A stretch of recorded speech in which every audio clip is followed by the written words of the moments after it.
just a recording thing. Do you want me to look at the camera or look at you? You can look at me. Okay, I'll just look at you act normal. Okay. Are you a Christian? I'm not, no. Okay, what are your thoughts on Christianity? I've got so many thoughts on Christianity. Have you got a week for me to stand here talking to you? I don't know. Anything more specific? Can I be a little bit? Anything. I'm not a Christian. Gosh, what else can I? It's such a massive subject, isn't it? Yeah. Gosh. Any personal experiences? Personal experience. I've been in a church this morning, but it wasn't for Christian. It was basically to get some food. So they do like a hot spot, a warm spot for food, and a cup of coffee. Meet people not on a formal basis. It's actually St Giles on the Hill Church, just across the way over there. But it is run by a church and by the staff of the church, the vicar. So basically, I've been kind of part of the Christian community as a non-Christian today.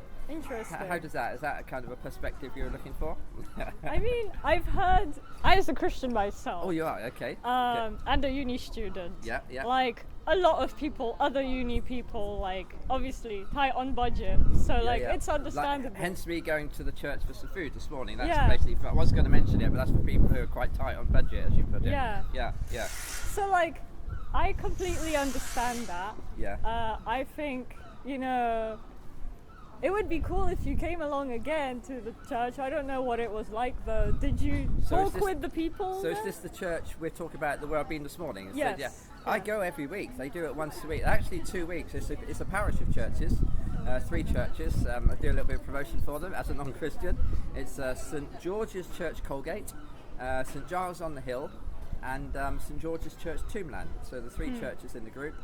2 of those churches run hot spots, warm spots, whatever they call it, basically for people who are hard on budget. A cup of coffee, meet people, get a little bit of free food. They do that Wednesdays and Thursdays. Today's Thursday. I've just been there this morning, and we go every week. And strange that actually, from a real Christian point of view, although I'm not a Christian, as I keep pointing out, one of the parish vicars she's being made a priest. She's being ordained as a priest on Sunday at Norwich Cathedral, just to our right there. So I shall be going to her ordination on Saturday, when I believe there's deaconisations going on a couple of. There's about 3 days of events. I think it's to do with the church calendar. So I will be participating in Christian rituals and ceremonies and services as a non-Christian this weekend. How's about that? How was your experience with the community? It's great because most of those people, the core of that community are the people who are organising, who are providing the food. They tend to be part of the parish. One of those is actually a lay preacher, and of course another vicar there, Alaric. Alaric, I think he's the head vicar. I'm not quite sure what the correct term is. But the event is run mostly by the people of the church, that parish, and also the parishioners, like church wardens and staff and other volunteers, and also like people like myself, although I'm not a volunteer, but people similar to myself who use it tend to help out. They make some sandwiches or something, provide serve the food up, do the cleaning, that kind of stuff. So it's a Christian community which I join in with as a non-Christian. Yeah, doing good deeds is very important. I think everyone agrees. Absolutely, yeah. But I don't know what the people there teach about Christianity and there's no formal teaching, but again, because ostensibly the reason for people going to these 3 churches or 2 churches is to basically get some food and join together. So there's no formal teaching or anything. But because we are in a church environment, both medieval churches, or all 3 medieval churches, so lovely places. So we tend to have a chat, and we'll talk about general issues.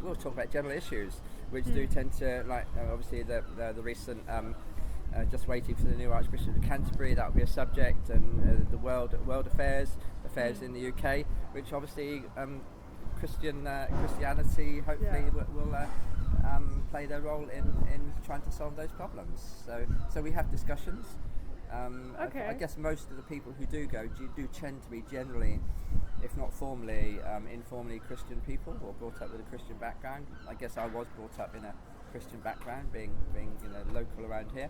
I went to school and sang hymns at school, taught the Bible and all that kind of stuff. But I didn't grow up to be a Christian as such. Not So Yeah. So, yeah. So is it okay if maybe you explain why you?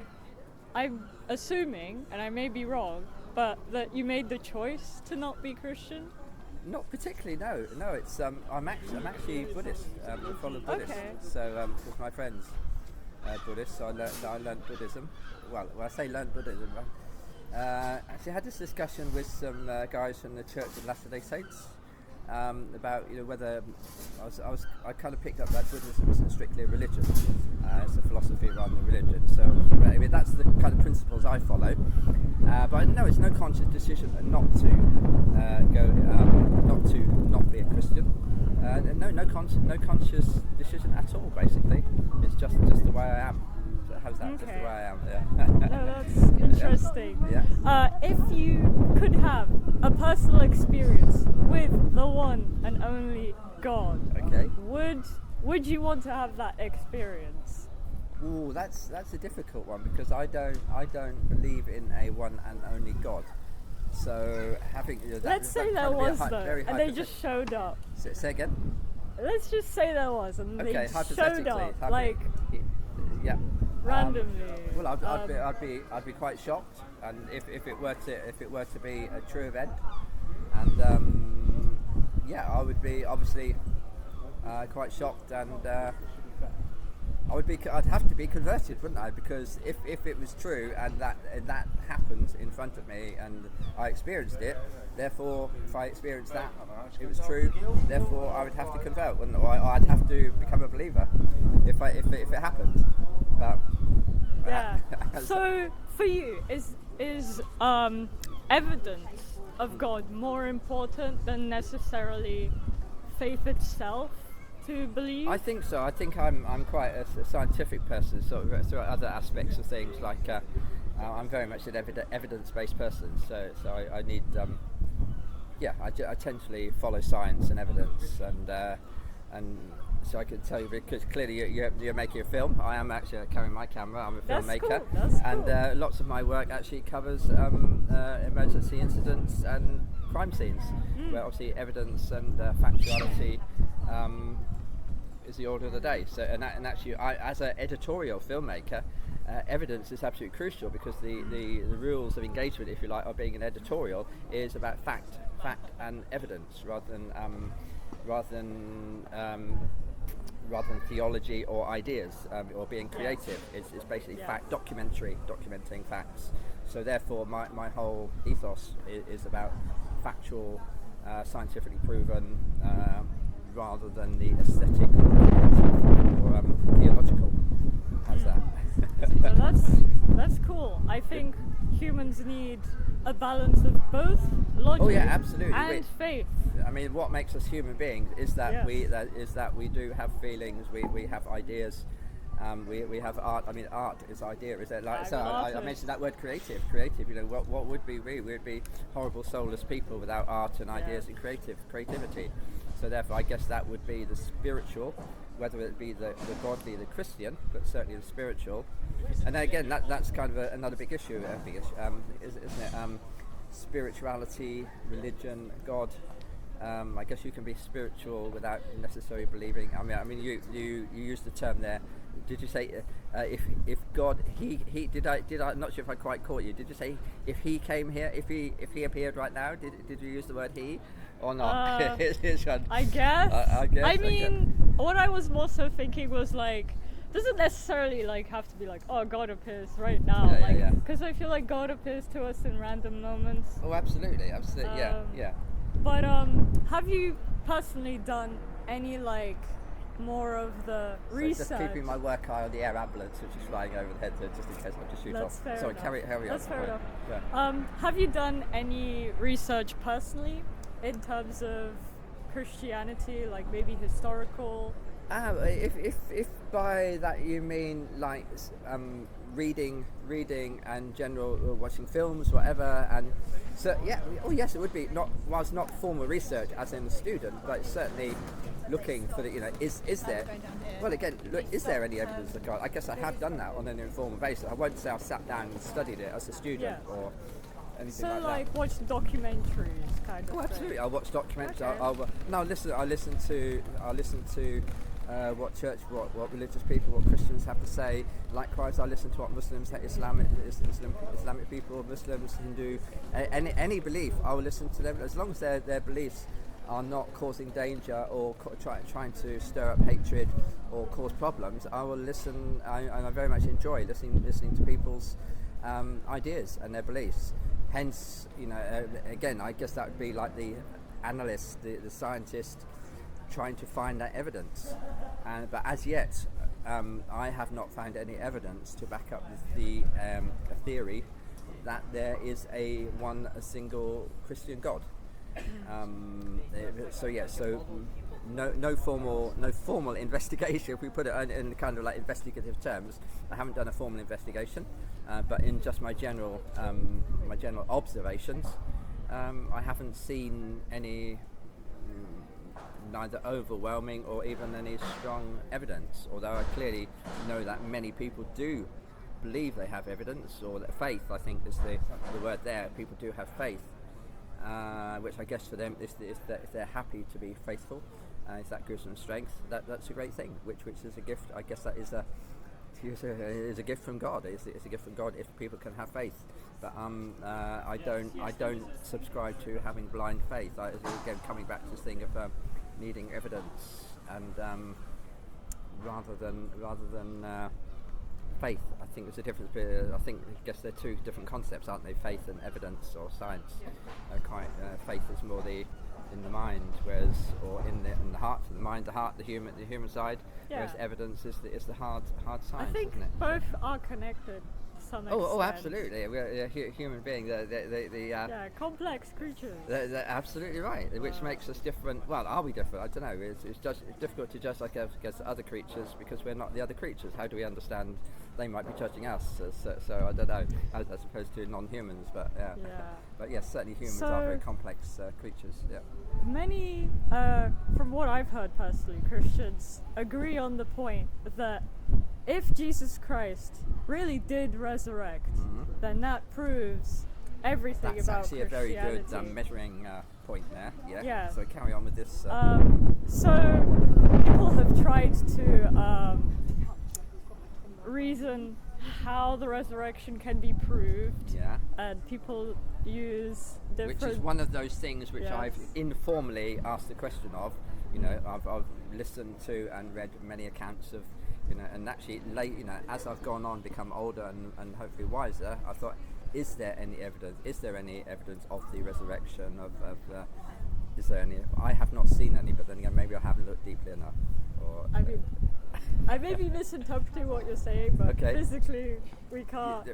The physical, as in Jesus Christ being crucified, dying on the cross, being taken away, put into as the maybe it's not the realistic aspect, but being taken away from the cross as a dead person and put in a place, and then no longer being that place, people searching for him, and then the explanation being he has risen, he has been resurrected.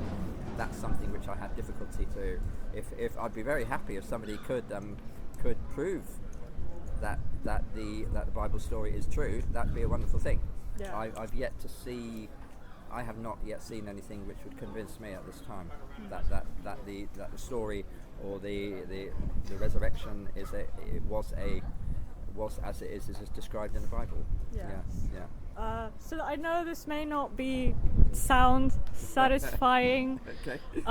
But from what I've heard, throughout the whole of history, people have been using eyewitness accounts to prove if something has been true. Sure. So people use the claim that the four Gospels are like accounts of Jesus, which that makes sense. But then also historians, many historians, have also brought up the fact that there's been more accounts of Jesus Christ existing and accounts of him in general than like the popular rulers in the times of history, like Julius Caesar. Actually, that's an interesting. Again, if I haven't misunderstood you, I have nothing. I'm quite believing. I have nothing to suggest that Jesus Christ did not exist as a person. That I'm quite happy with that. Yes. With that, it's the resurrection I have issues with. That the fact that he died and he sometime later he was no longer dead, and wherever he came alive again, I don't know, or I don't know. That's an issue. That's something I I have difficulty sidetracked with then a little bit. That's okay. It's really easy to get sidetracked. But I also know that when he was resurrected, there were also people who witnessed him walking about Jerusalem, like after being killed. And he was, I believe, on some mountain. And there were like all his disciples there. So there were like people in the maybe hundreds, maybe a little less. So that's a lot of witnesses. Oh yeah. And then I think also, I don't know if this counts, but the testimony of women in the time was really important. Woman with the woman as woman as with a capital W rather than a woman. This is not a specific woman. Testimony of woman. Woman, did you say? Like in general. Yes. Yeah. Okay. Yes. Go on then. Yes. So like, there are actually very few women in the Bible story, aren't there? Yeah. So what I mean by that is like at the time, the testimony of a man would be considered like more valuable than a woman. I see what you're getting at. Yeah. And like in the Bible, like it is. I think I'm not sure if all the Gospels say it, but it does mention that one of the first people that witnessed Jesus resurrected was like a woman. I see. Yeah. And people, like historians as well, claim that people wouldn't put embarrassing things in like a text like that, and that makes it more credible. Gotcha. So the evidence is not flawed, but the times. I guess do I get you in you thinking that you're suggesting, which I can quite understand, that of those times. I mean, even now, women are sometimes, unfortunately, looked down as less reliability, or basically with less respect than the overwhelming majority of men, if you like. But I guess in those days, getting on for 2,000 years ago, whatever, it would have been more so. So yes, I'm sure the reports, the opinions of women would have been treated with a lot more skepticism than they would do today, even. So I'm sure, had that would therefore suggest that a massive body of evidence would be lost just merely for the fact that evidence may have been witnessed or reported by women, just because they were women. So therefore not taken seriously, not taken with any credibility. That's a very good point, which I've never actually thought about. Yeah, there's obviously roughly 50% of the people in that situation were female, but there's very little mention of female women in the Bible stories or the story of the resurrection. Just basically onlookers, weren't they? I guess that's as the story goes. I'm not the most knowledgeable person about this. Likewise. So I'm running out of things to say. No, that's right. It was just a very stimulating conversation. It certainly got me thinking. I like talking to random people about random things. And you can't get much more random than me. Anyway, thank you for that. I've got to go and meet somebody pretty much imminently. Okay, but lovely to chat to you. You mind if I pray for you real quick? No, I don't mind. You can do it. Yeah, you can pray. Yeah. Lord Jesus Christ, I thank you that you have enabled this conversation, and I ask that you help show this man more of the logic and the evidence that he is seeking to understand things about your resurrection. And I ask that you may help him to reason through these things, and that he may also be able to meet you through faith also, and not just logic, and that he would be able to receive your love. which you have shown him on the cross. And I just bless his day and incoming days. In Jesus' name, amen. Thank you very much. Thank you. Even though I'm not a Christian, I think I can say I'm sure God blesses you anyway. So may He continue to do so. Right. And good luck in your work. And thanks. And have a good day. Thank you. You too. Bye bye.